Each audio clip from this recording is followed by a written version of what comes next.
Jesus answered, "Who gave me the right to settle arguments between you and your brother?" Then he said to the crowd, "Don't be greedy. Owning a lot of things won't make your life safe." Habang ang Panginoon ay nagpapagaling ng mga may sakit, nagtuturo ng daan patungo sa kaharian ng Diyos, meron namang biglang lumapit at iba naman ang request sa kanya. Mamagitan siya sa family squabble. Nagkakagalit ang dalawang magkapatid o ang magkakapatid tungkol sa mana nila sa kanilang yumaong magulang. At sabi niya kay Jesus, "Pwede bang mamagitan kayo at sabihin niyo sa kapatid ko na ibigay sa akin ang tamang mana na para sa akin?" At sabi naman ng Panginoon, sino naman ang nagsabing dapat akong maging hukom sa mga kaso ninyo ng mga ganyan? Bakit kailangan niya akong isangkot? At sinabihan niya ang lahat, kasama na rin yung nag-request na siya ay makialam sa hatian ng mana, huwag kayong maging mga sakim. Ang pagmamayari ng maraming bagay ay hindi nagbibigay ng katiyakan, ng kaligtasan, ng katiwasayan sa inyong buhay. So the man wanted to bring Jesus' spiritual ministry down to worldly and materialistic levels. Pati si Jesus gusto nilang isangkot sa kanilang mga hatian at mana-mana issues. Alam nyo, kahit ngayon mga kapatid, merong mga taga-church, lalapit sa pastor para tulungan silang mangolekta ng mga pautang. O kaya lalapit sa pastor para tulungan silang mangutang na hindi naman dapat ginagawa dahil hindi naman yun dapat ang pinagagagawa ng mga spiritual leaders. At napaka-sensitive ng Panginoon sa totoong problema, hindi lang yung hatian ng particular mana, ng particular family na yon, kundi a general human condition of greed. Kaya hindi lang yung lalaki ang pinagsabihan niya, yung lahat ng nakikinig. Sabi niya, huwag kayong magpapakasakim. People could be enslaved by greed and want of security. Bakit man nagiging greedy ang mga tao? Kasi sa palagay nila, pag dumami yung nakuha nila, dumami yung kanilang ari-arian, yung naagaw nila sa iba, mas panatag at mas secure ang buhay nila. But people could damage and destroy family and social relations, in fact, their own souls, for money. Hindi na naman natin kailangang lumayo sa mga sarili-sarili nating pamilya. Kumisan, mga kapitbahay, kaibigan, kamag-anak, nangyayari yan, nagkakawatak-watak ang mga pamilya, nagkakaaway-away, minsan nagkakapatayan pa dahil sa manahan at hatian ng mana. But the real problem here was exposed by Jesus. It is insecurity. People become greedy because they think that they have to protect themselves so that they could be more secure. But the real problem is not only insecurity, but also ignorance on how to be secure. The problem is looking for the wrong solutions to insecurity, and that is by having more. Sometimes at the expense of being godly, at the expense of our relationships with people. The problem is looking for the wrong solutions in the wrong places. So the bigger problem of humanity is mistaken definition of what security and what wealth means. How do you define security? May mga magulang ang i-define nila na security para sa mga anak nila, kailangan ang mapangasawa mo mayaman. Kailangan may magandang trabaho o may magandang negosyo. Never mind kung hindi naman mahal. Never mind kung pangit pala ugali ng pinakasalan. Financial security lang ang iniisip. Hindi kasali yung emotional security, hindi kasali yung spiritual security. At iba ko minsan, madalas pa nga, ang konsepto ng tao kung anong ibig sabihin na maging mayaman. 99% yaman lang sa pera ang itinuturing na kayamanan.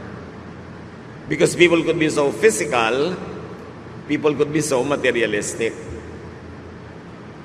Luke 12:16 to 17. So Jesus told them this story.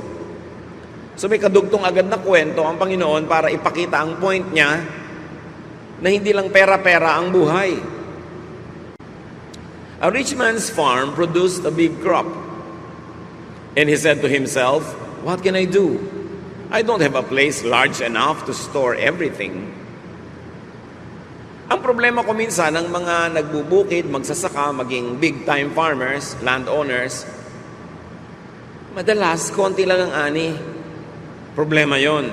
Ito namang taong ito, dumami yung ani, sa palagay nyo na wala ang problema, nagkaroon ng bagong problema. So niya, saan ko kaya itatago, iimbak, itong napakarami kong ani? Saan ko ito ilalagay? When the man had a lot of harvest, he should have been secure at that point. But another problem and another need emerged. Storage. How to secure the grain, how to secure the wealth. Luke 12:18. Later he said, "Now I know what I'll do. I'll tear down my barns and build bigger ones where I can store all my grain and other goods." Nagkaroon siya ng ideya. Paano lulutasin ang problema? Wawasakin niya yung maliit niyang kamalig o storehouse at magpapatayo siya ng mas malaki kung saan niya ilalagay yung kanyang maraming ani. But you know what construction is? It is stressful. Subukan niyo magpagawa kahit ano. Stressful yan. Nagkakaproblema ka sa manggagawa. Kung may contractor ka, madalas magkakaproblema ka rin sa kanya. O nagkakaproblema siya sa iyo, may problema ka sa supplier, may problema ka sa lahat ng bagay. Stress. Luke 12:19. Then I'll say to myself, "You have stored up enough good things to last for some years to come. Live it up. Eat, drink, and enjoy yourself." Now the man feels secure enough, or at least he thinks so. Sabi niya, at patapos ko maipagawa ang malaking lalagyan, magre-relax ako, magpapasarap. At sasabihin ko sa sarili ko, mag-enjoy ka. Luke 12:20-21. Pero may problema na naman eh. But God said to him, "You fool, tonight you will die. Then who will get what you have stored up?" This is what happens to people who store up everything for themselves, but are poor in the sight of God. Maganda na sana ang takbo ng kwento, nakakita na siya ng solusyon, magpapalagawa siya ng malaking kamalig, isang malaking taguan ng kanyang mga bagong ani, at sabi niya, matagal-tagal din ako magre-relax kasi marami akong naipon. Pero sabi ng Panginoon, alam mo, mamamatay ka na ngayong gabi. Pambihira naman bad news, no? Mamayang gabi na talaga, hindi next week. Mamamatay ka na mamayang gabi. Sino ngayon ang makikinabang ng lahat ng pinaghirapan mo? At sabi ni Jesus, ganito ang mangyayari sa lahat ng mga taong sobrang nag-iipon, sobrang nagpapayaman, pero sila ay mahirap, maralita, dukha sa panukat at sa tingin ng Diyos. Ngayon, bago tayo magkalituhan mga kapatid, maglinawan muna tayo. Ang pagpaparami ng ani, ang pagpapalaki ng mga taguan ng mga ani, ang pagpapayaman, by itself, hindi masama. Madalas nga, mabuti yun. But in this particular case, of this particular man, yung pagpapayaman niya, naging mahirap siya sa tingin ng Diyos. In other words, marami siyang ginawa na hindi dapat ginagawa ng makadiyos na tao. Marami siyang pinabayaan, marami siyang nilabag ng mga kautosan ng Diyos para lang siya yumaman. Kaya kahit yumaman siya materially, lalo siyang humirap sa tingin ng Diyos. At mabuti magkalinawan tayo mga kapatid, may mga yumayaman, pero hindi naghihirap sa tingin ng Diyos kasi sa pagpapayaman naman nila, hindi sila gumawa ng masama. Hindi sila nagpahamak, hindi sila naging sakim, hindi sila nang agaw. Kasi remember, ang context ng kwento na ito ay yung agawan ng mana at yung pagsasabi ni Lord na hindi nadadaan sa mga nakukuha mo, napupunta sa iyo, ang ikabubuti mo. So obviously, ang konteksto ng kwento ng taong ito ay marami siyang ginawang hindi maganda para lang yumaman. Naging mahirap siya tuloy sa tingin ng Diyos kahit sa tingin ng tao mayaman siya. Pwedeng dinaya niya ng sweldo ang kanyang mga manggagawa.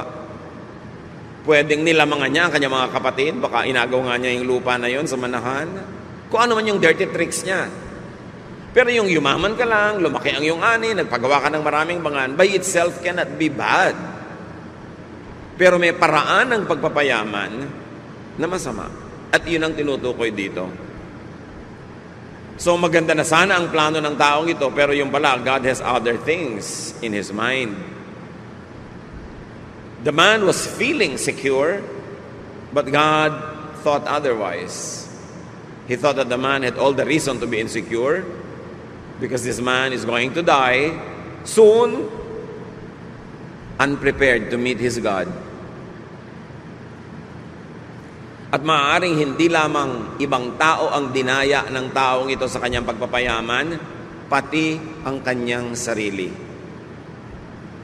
Paano madadaya ng isang tao ang kanyang sarili sa pagpapayaman? Kung sobra siyang nag-alala, tumaas ang blood pressure, lumaki ang puso, nagkaroon ng sakit sa puso, naging hypertensive. Kung sa pagpapayaman niya, sobra siyang na-stress, tumaas ang sugar levels, naging diabetic. Kung sa pagpapayaman niya, nagkaroon siya ng mga ulcers dahil sa stress, dahil sa pagpapabaya sa kanyang kalusugan. Kung sa pagpapayaman niya, maraming nagalit na pwedeng patayin siya mamayang gabi dahil galit sa kanya, nadaya niya ang kanyang sarili. Dahil ang dali-dali na payamanin ang bulsa pero pahirapin ang espiritu, pahirapin ang kaluluwa at isuong ang sarili sa panganib. At inulit ng Panginoong Hesus sa kwentong ito ang isang katotohanan that the length and continuation of his life is not determined by his wealth. Hindi dahil sa kayamanan napapahaba ang buhay, ito'y pwede pang maging mitya ng buhay o yung paraan ng pagpapayaman ang magpaiksi sa buhay kung pinabayaan ng tao ang kanyang kalusugan o inilagay niya ang sarili sa panganib. His wealth gathering could have even endangered and shortened his life. It could have blinded him to what was more important to secure, meaning his spirituality, his eternal life, his eternal standing with God, and his heavenly wealth. Pwedeng lahat yan mapabayaan sa sobrang sikap ng taong maging secure. They steal from Peter to give to John. To be able to give to their pocket, they steal from their brothers and sisters. They steal from their own selves. They steal from their own family. Anong ninanakaw nila? Time. Hindi na nila nabibigyan ng time ang pamilya, ang sarili. Hindi na nila nabibigyan ng time ang sariling maglingkod sa Diyos, sumamba ng tama, nadadaya ang sarili nang hindi napapansin. A person could be materially rich, but spiritually poor sa tingin ng Diyos. At ito ang kaso ng particular person na ito. A man could have filled his life with stress and toxins in trying to become rich or richer. And here's the tragedy, the saddest cut of all. He won't live long enough to enjoy the fruits of his stressful labor. At ang tanong sa kanya ng Panginoon, then who will get what you have stored up? May mga tao na kung magpabaya sa kalusugan, magpabaya sa pamilya, magpabaya sa sarili, parang mabubuhay sila lagi ng matagal para makabawi. Hindi na maka-attend sa mga event ng anak. Di bali anak, pag tapos na itong project ko, biglang malaki na ang kinita ko, may pera tayo sa bank, babawi ako sa iyo. Di bali wife, di bali husband, babawi ako sa iyo. Pagka nakuha ko na itong deal na to, pag sigurado na yung pera natin. Di bali po tatay, nanay, babawi ako. Malay niyo kung makakabawi kayo. Sinong nakakaalam kung mabubuhay tayo na matagal? At sino naman ang nakakatiyak na lahat ng pinaghirapan niya at kinita ay siya rin ang makikinabang o baka iba? Ecclesiastes 2:18, suddenly I realized that others would someday get everything I had worked for so hard. Then I started hating it all. Si Solomon ito, na sobrang nagpakatalino, nagpundar, nagpayaman, pero sabi niya, alam niyo na pag-isip-isip ko, mamamatay ako, maaaring biglaan o kahit magtagal pa man, hindi rin ako ang gagamit at makikinabang sa lahat ng naipundar ko. Kaya bigla ako nawala ng gana, sabi niya.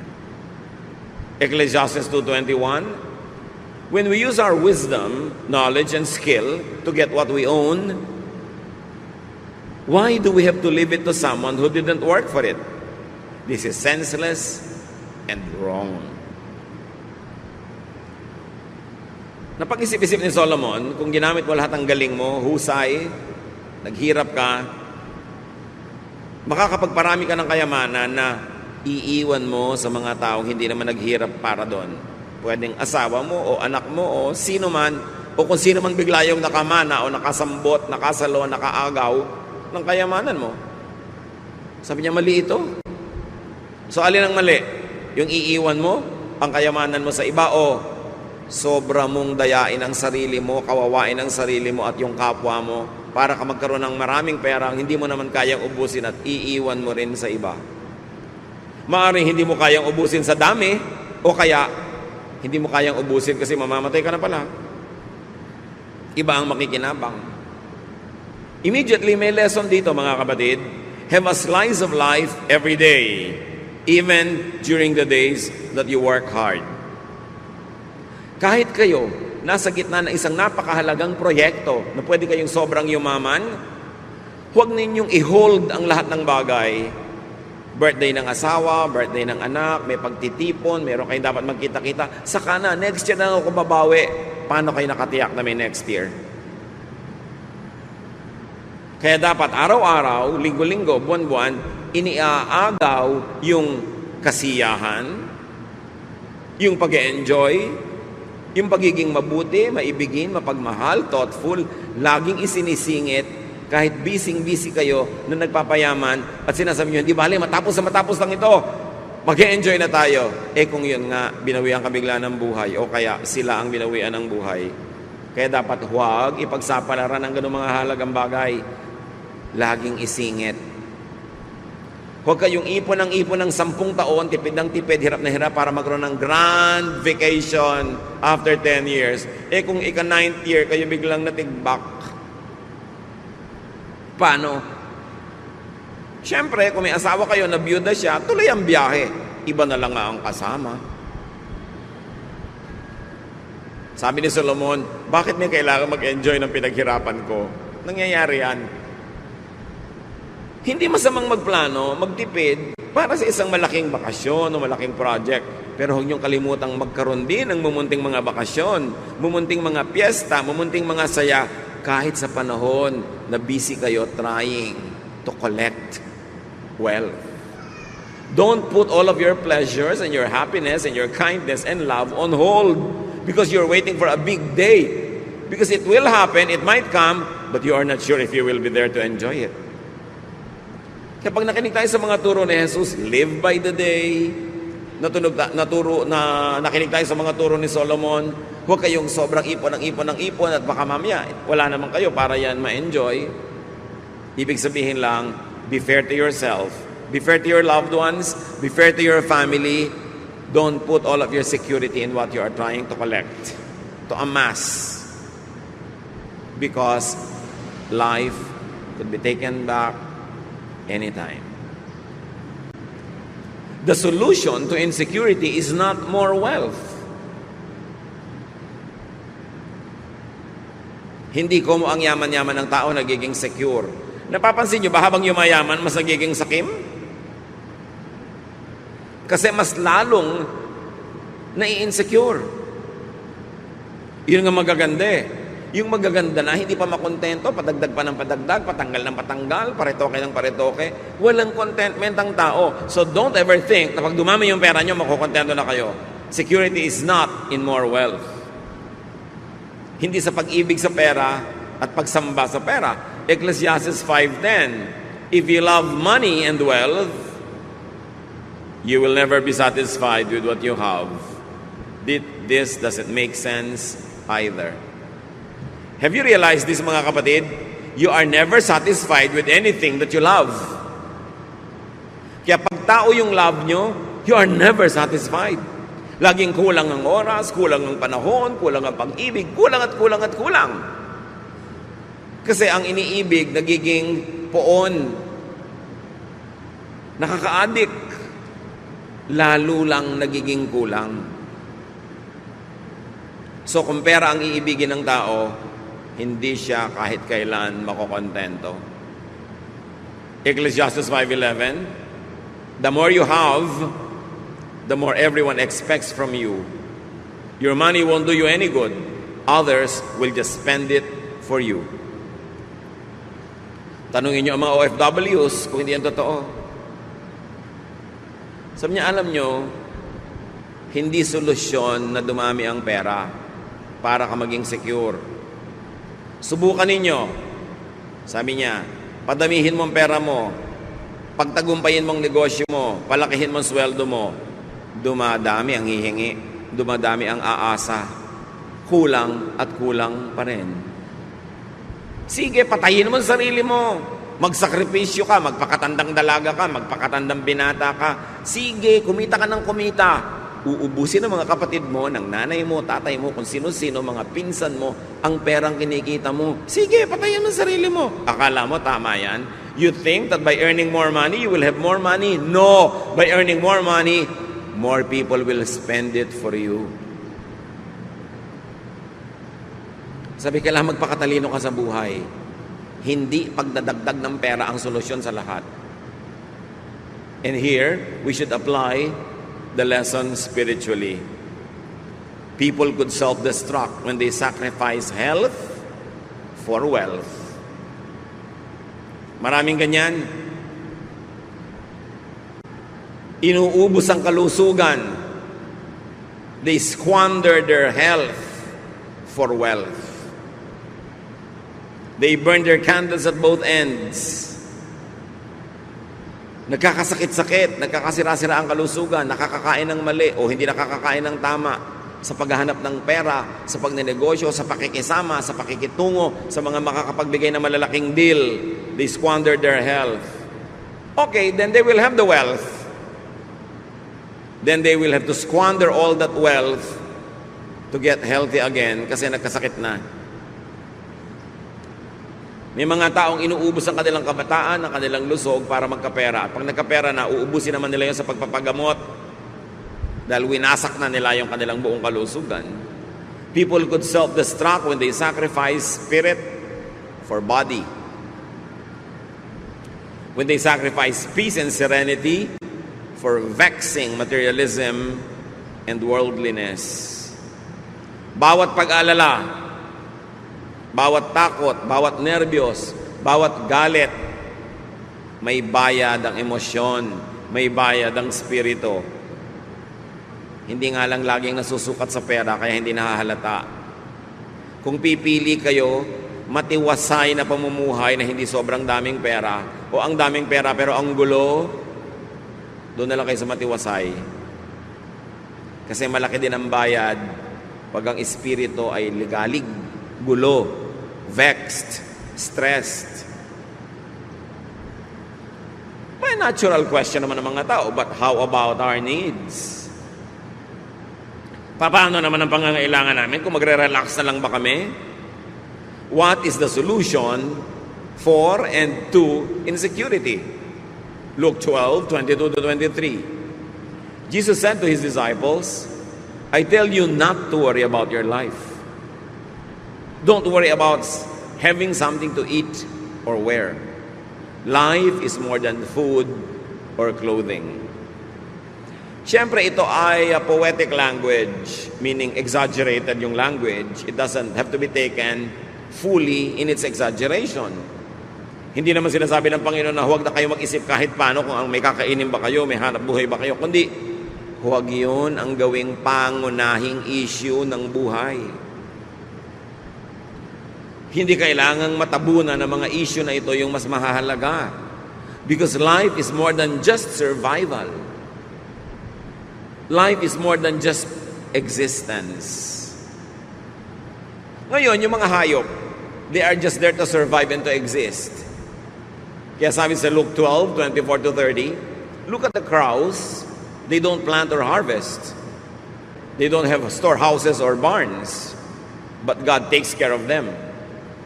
You are much more important than any birds. Can worry make you live longer? So ipinakita ni Lord, tao kayo, meron kayong ibang mas mataas na layunin sa buhay. Yung mga hayop, ang layunin lang nila, mabuhay. In fact, hindi naman alam ng mga hayop na mamamatay sila eh. Tao lang sa creation, ang alam niya na mamamatay siya. Kaya sabi niya, tingnan mo yung mga hayop, hindi sila nag-aalala. Sila nga mga hayop, pero inaalagaan sila ng Diyos. Kayo pa kaya ng mga tao? Dapat mas mataas kaysa sa mga hayop ang inyong iniisip. Ang iniisip lang ng hayop sa umaga, makakain, tas masaya na siya. Pero hindi lang pagkain o inumin ang iniisip ng tao. So dapat meron kang gawin para masecure na yung pagkain at iniinom mo at nang meron ka naman ngayong oras para gawin yung mas mahalaga sa buhay. Kaya ang sobrang karukhaan ay kaaway ng ating espiritualidad. Kasi pag isang kahig, isang tuka, isang trabaho, isang kain, isang trabaho, isang kain, mauubos na lang yung buhay mo, hindi ka nakalampas doon sa basic na kailangan kang may kainin, inumin, ibayad sa kuryente, tubig, may ipamasahe, tapos namatay ka na lang, yun na lang ba ang buhay? Kailangan ng tao makalampas sa basic needs niya, financially, materially, and very importantly, spiritually and intellectually. Kailangan siya secure enough para hindi yun ang pinoproblema niya at makapag-focus siya sa mas mataas na layunin kung ba't siya nabubuhay sa mundo. At yun ang malungkot, maraming mga tao, because they are saddled with poverty, they are not able to go beyond the basic necessities of life all their lives. Hindi na natupad yung mga dapat mangyari. Yung mga musician dapat walang na-compose ng musika. Yung mga dapat writer walang naisulat. Yung mga dapat philosopher hindi nakapag-isip at nakapagturo. Kasi araw-araw wala silang ginawa kundi maghanap ng iinumin at kakainin para lang sila mga ibon. Kaya duty natin ng mga tao sa ating sarili na paunlarin ang ating buhay, magsikap tayo, magpakasipag, magtrabaho doon sa area kung saan tayo binigyan ng Panginoon ng mga gifts and strengths and talents para yung kailangan natin meron. At pag nandun na yon, secure na tayo para mag-isip ng ano pa nga ba ang mission ko sa buhay? Ano pa ang dapat kong tungkuling gampanan? At ano pang mga sarap ang dapat kong lasapin na naghihintay sa akin dahil kaya naman ako nilikha ng Diyos para ma-enjoy ko ang kanyang creation. Hindi para araw-araw maghanap buhay lang ako na kulang at kulang pa rin. Kaya dapat ang tao, una, nagsisikap, maging self-sufficient siya, hindi siya aasa sa iba.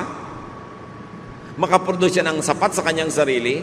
At sabi pa nga sa Bible, makapag-produce ng lampas sa kanyang kailangan para makapagbigay siya sa mga tunay na nangangailangan. Mga may sakit, sobrang bata, sobrang matanda, mga incapable of making something for their own livelihood.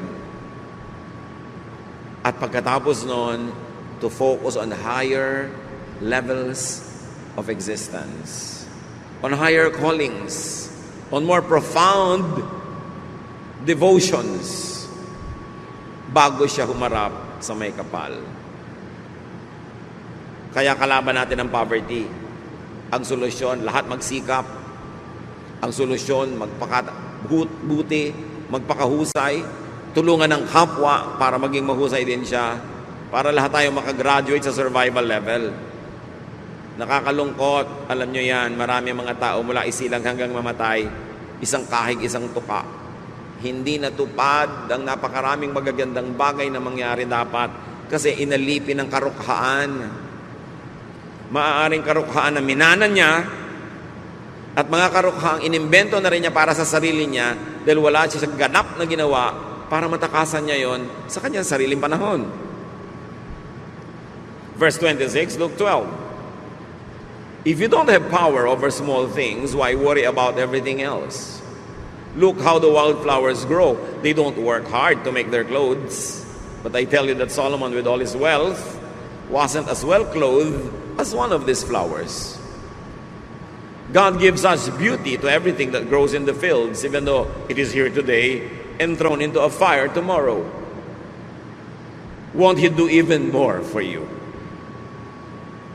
You have such little faith. Don't keep worrying about having something to eat or drink. Only people who don't know God are always worried about such things. Your Father knows what you need. Magkakakonekta itong mga teachings na ito ni Jesus tungkol sa greed, security, tungkol sa sense of security, sense of meaning. May kahulugan lahat. Kailangan, hindi lang sa material na bagay ka nakatuon.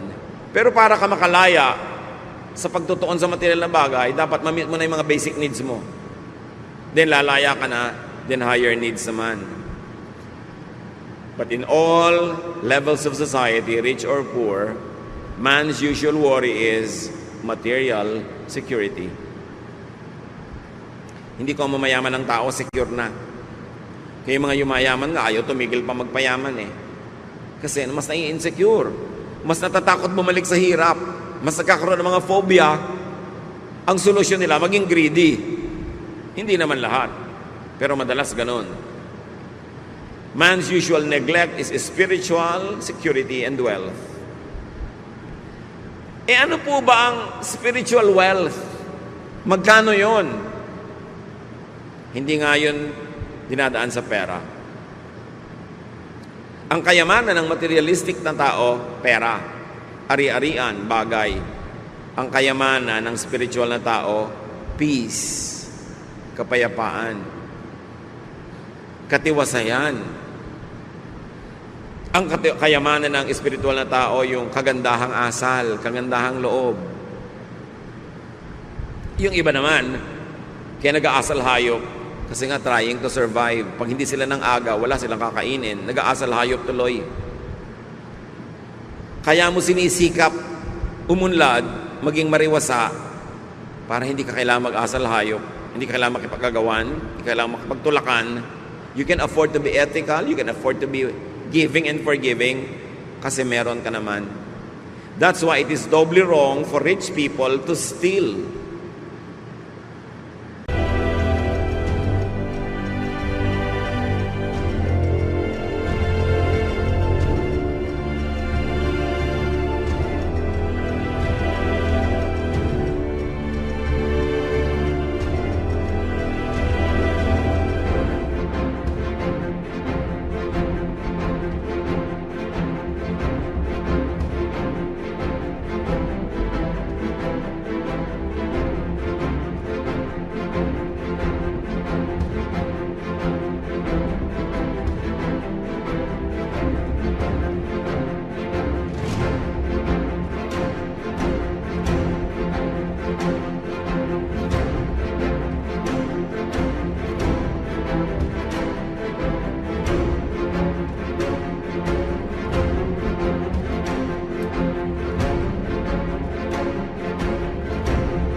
Yung mahirap na tao, kailangan nakawin yung gamot na igagamot sa nanay niya, kailangan nakawin yung pagkain ipapakain sa anak niya, bagamat hindi tama at hindi maganda, at least mauunawa mo, nagnanakaw kahit gutom. Yung bundat na nagnanakaw pa, anong pang-unawa ang kailangan mo doon? Busog na, halos umaapaw na sa lalamunan yung kinakain niya, gusto pa kunin pa rin yung pagkain ng iba. Ang yaman na, patuloy pa rin sa pagnanakaw. That's doubly wrong. Because it's doubly wrong for a rich person to steal when he has no longer any need. Nanineglect ng tao ang kanyang espiritu dahil sa kanyang sikmura. Kaya dapat, pagsikapan yung sikmura, ma-secure, minimum, para may iba naman siyang maisip sa buhay na dapat gawin. Luke 12:31, sabi ng Panginoon sa pagpapatuloy, "But put God's work first, and these things will be yours as well." Sabi ng mga ibang popular versions, unahin daw ang kaharian ng Diyos at ang lahat ng ito'y mapapasayo rin. Seek first the kingdom of God, and all this will be added to you. Ang tanong, what is the kingdom of God? Ano yung dapat unahin na kaharian ng Diyos? At ang lahat ay mapapasayo rin. Ang sagot ni Jesus dito sa mga tanong na ito is, Jesus' answer is, first things first. God and God's work first. You want to be secure? Subukan mong unahin ang sarili mo, unahin ang bulsa, unahin ang mga material na bagay. Hindi ka masya-secure kahit kailan, lalo ka lang magiging matakaw, magiging greedy, magiging needy. Kaya mga sobrang mahilig sa love and romance, laging nagiging needy and greedy and addict, hindi nasasatisfy kahit kailan. Kasi mali ang pinaghahanapan ng security. Hahanap ka ng security sa kapwa mo tao lang, kapwa mo tao lang yan. Pwede yung magtaksil, pwede yung magkulang, o pwede yung biglang mamatay. Paano ka masisecure? Maghahanap ka ng security sa material things, so pwedeng nakawin ng iba, mabulok, mag-depreciate. Paano ka masisecure doon? Seek God first and His kingdom, and all this will be added unto you. And what is that? God's outward work through you. God's work, yun ang unahin. At isang meaning ng God's work is what God does through you. Through your service. Through your ministry. Unahin mo yun, dahil pag inuuna mo yun, malalagay ka sa tamang landas, kasabay mo si Jesus, sinusundan mo ang Diyos, yun ang daan patungo sa security. God's work, defined for God's kingdom. But God's work is not only God's work through you. Hindi lang yung ikaw ay servant, hindi lang yung ikaw ay minister, hindi lang yung ikaw ay naglilingkod. God's work is also God's work inward in you. Dalawa ang gawain ng Panginoon. Gumawa through you, through your service, at gumawa in you, yung nangyayari sa iyong kalooban, sa iyong espiritu, sa iyong kaluluwa, sa iyong pagkatao, maging sa iyong katawan. Unahin din yon. That is also seek first God's kingdom. Hayaan mong ang Panginoon ang magturo sa iyo, umakay, baguhin ang ating mga masasamang ugali, pagandahin yung magaganda ng mga ugali, lalo nang pagandahin pa yung makapaghari ang Espiritu ng Diyos sa ating puso na tayo nagkakaroon ng katahimikan, kapayapaan, contentment, godliness, joy. Unahin yun.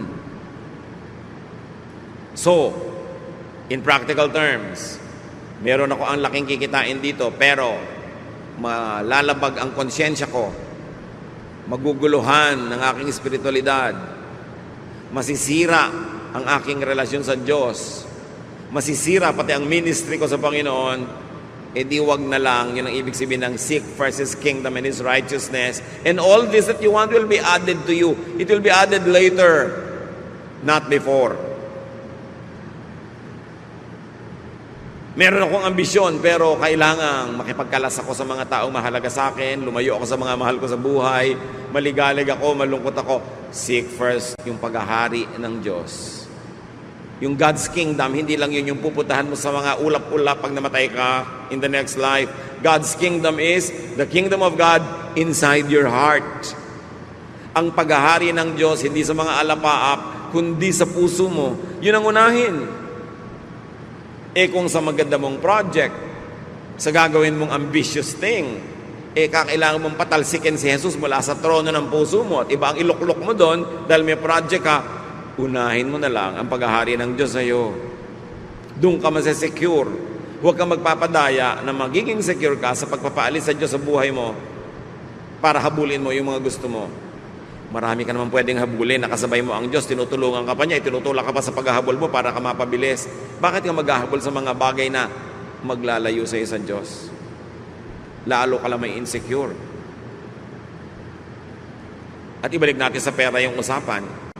Ba't mo na ipagbibili ang iyong kaluluwa para sa pera? What does it profit a man to gain the whole world and lose his soul to the devil? Ito ang mga bagay na nalilimot ng maraming tao ngayon. Sobra kasing secularized na mundo, sobrang materialistic. Basta pera na, kahit Diyos kakalimutan, kahit ang pagiging maka-Diyos, isa sa isang tabi, kahit ang kapayapaan, kahit ang kapayapaan sa pamilya, Isa sa isang tabi, inuuna yung ganung uri ng security. In practical terms, marami ng mga kapatid nakakalungkot. Gusto nating unawain, pero yung may asawa dito, pupunta abroad, magpapakasal doon para maging citizen. Pagkatapos sa kalibutan na yung asawa dito, nagkawindang-windang na yung buhay nila, nagkagulo-gulo. Unahin mo na lang yung paghahari ng Diyos sa iyong buhay, yung mas payapa. Kahit hindi ganun kalaki ang naging oportunidad mo sa buhay, tahimik naman. Yung kasing katahimikan, kapayapaan, walang price tag. Kaya kung minsan, akala natin walang halaga. Ito, tandaan nyo, basta may price tag, mura yon. Kasi may price tag na may halaga. Ang mahalagang bagay, yung hindi nalalagyan ng price tag. Katahimikan ng loob, kapayapaan, tiwasay na konsyensya, masayang pang-araw-araw na pamumuhay kahit simple. Dapat yun ang inuuna. Yun ang turo ng Panginoon. Luke 12:32-33. My little group of disciples, don't be afraid. Your Father wants to give you the kingdom. Sell what you have and give the money to the poor. Make yourselves money bags that never wear out. Dramatic kasi ang mga contrasts, ang mga paghahambing ng Panginoon, kaya madalas pwedeng pagkamalian ang pagbabasa. Hindi siya kontra na magkaroon ka ng pera, hindi siya kontra na yumaman ka, pero kontra siya sa pagkakaroon ng pera, pagyaman na ang kapalit ay nawawala ang paghahari sa iyo ng Diyos. Pero kung pwede mong pagsamahin sa isang masayang pagsasama, then hindi na masama. Sabi niya, alam niyo mga mumunti kong mga estudyante, huwag kayong kabahan, huwag kayong nervyusin, huwag kayong matakot. Gustong-gusto ng Ama sa Langit na ibigay sa inyo ang kaharian niya. Hindi niya gustong ipagkait. Kakampi niyo ang Diyos. Gusto niya kayong guminhawa. Gusto niya kayong sumaya. Pero unahin niyo yung paghahari niya. Pag binaligtad niyo, ang pinaghari niyo sa sarili niyo ay kasakiman. Ang pinaghari niyo sa sarili niyong puso ay masasamang espiritu, kasamaan. Dahil gusto niyo lang magkapera, dahil yung kasi pagkakapera ay iniisip niyo magpapasaya. Yun ang kabiguan. Ang gawin ninyong mga savings, hindi lang savings ng pera, savings ng spiritual wealth. Huwag niyong kalimutan na bagamat kayo'y lupa, espiritu rin kayo. Huwag niyong itapon yung lahat ng espiritu para lang sa lupa. Nasasandali lang ang buhay dito sa mundong ito. Huwag malito. Kasi napakalakas ng tinig ng materialism. Napakalakas ng tawag ng sanlibutan na pwedeng mabingi ka doon at malimutan mo ang banayad at tahimik na patuloy na pagtawag sa iyo ng Ama. Jesus emphasizes, make deposits in the heavenly, in the permanent, in the eternal bank. Make your spirit rich first. Make your spirit rich instead, kung kailangang mamili. And this is the kingdom of God inside you. Sa paggawa ng mabuti, nag-iimpo ka ng kayamanan sa langit sa kabilang buhay dahil siyempre may gantimpala yun. Pero nag-iipon ka rin ng kayamanan kahit dito pa lang. Pero sa pag-iimpok doon sa kabilang bangko na gumagawa ka ng masama sa sarili at sa kapwa, may bayad din. Kaya kung sobrang materialistic ang tao, ang tinuturuan ng Panginoon, reverse your values. Reverse the way you think. Balance your life, your focus, your preoccupation. Luke 12:33-34. Make sure your treasure is safe. Where? In heaven. Where thieves cannot steal it and moths cannot destroy it. Your heart will always be there where your treasure is. So dito, pinapakita ng Panginoon, ano ba ang tunay na kayamanan? Yung hindi nananakaw ng iba. Yung hindi nabubulok at nawawala ng halaga. So ano man ang iniisip nyo ngayon mga kapatid na kayamanan, pero kung pwedeng manakaw ng iba, kung pwedeng maluma at mabulok, hindi yon kayamanan sa tingin ng Diyos. Sa tingin lang yun ng tao. At kung yun ang ating mga kayamanan at wala nang iba pa, napaka-miserable naman natin at pobre sa tingin ng Diyos. Kaya sabi ni Jesus, alam nyo, ang patabain ninyo, ang pakapalin ninyo, yung account nyo sa langit. Dahil walang pwedeng magnakaw doon. At yung langit mga kapatid, pwedeng dalawa. Yung pupuntahan ng tao matapos siya ay mamatay at maharap na siya sa Diyos, yun ang tinatawag nating eternal heaven. At may isa pang langit, yung dala-dala mo sa puso mo. Nandito na, ngayon na. Pag mayaman ka doon, ang kayamanan mo halimbawa, peace of mind. Sinong nanakaw nun? Ang kayamanan mo, godliness, honesty, contentment. Sinong pwede magnakaw nun? Kaya sabi, payamanin nyo yung kingdom of heaven in you and out there. Yun ang walang talo. Yun ang walang lugi. Heaven is that eternal home of the Spirit, but heaven is also the godly believer's heart. Where heaven comes down, where God reigns here and now. Gather treasures in heaven, meaning your heart. Gather treasures in the eternal heaven, meaning that place where you will go after this death. Dahil sa maiksing buhay dito sa lupa ka lang pwede mag-deposit doon. Pagkatapos ng buhay na ito, wala ka ng chance. Don't miss the golden opportunity to gather for yourselves treasures in heaven. There and here. Gather spiritual and intangible treasure that cannot be stolen. That is the solution to insecurity. Kasi ang tanong, paano ko masesecure? Lahat ng mga iniipon ko na nanakaw, naaagaw, di palitan mo kung anong iniipon mo. Yung hindi naaagaw, hindi na nanakaw. At dun ka palang magkakaroon ng kapayapaan. Hindi sasabing baliwalain mo ang iyong asawa na pwedeng manakaw o mamatay o maluma. Hindi ganon. Baliwalain mo ang iyong kotse o ang iyong bahay. Pero hindi sasabing no. Pero sinasabi lang, huwag yun ang gawin mong Diyos sa buhay mo. Gawin mo lang siyang dagdag, dekorasyon, icing. Pero hindi siya ang cake. Ang tunay na cake, yung kayamanan mo sa langit at sa puso mo. Sabi niya, and all this will be added to you. Idadagdag din naman Pero dagdag lang yun. Hindi yun ang main thing.